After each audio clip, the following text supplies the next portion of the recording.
Well, thank you, Chairman Smith, for yielding, and I want to thank you for introducing this common sense piece of legislation. Mr. Speaker, I rise today in strong support of the Pandemic Unemployment Fraud Enforcement Act.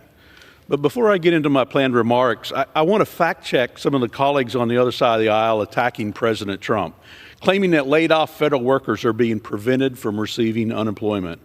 We've been in touch with the Department of Labor, and they've published documented guidelines describing filing and eligibility requirements that make it clear federal workers are eligible for unemployment. The biggest risk to federal workers is not being able to claim their benefits at all because fraudsters got there first. There have been multiple data breaches at agencies across the government, including the Office of Personnel Management, exposing the personal information of millions of federal workers.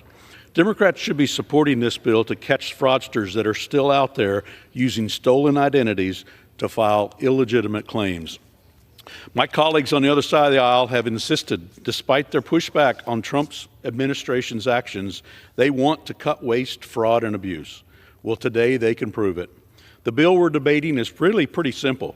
We know that during the COVID-19 pandemic, many Americans benefited from unemployment insurance, but fraudsters took advantage of an overwhelmed system, resulting in more than $100 billion in sham UI payments, including $466 million of UI fraud in my home state of Kansas.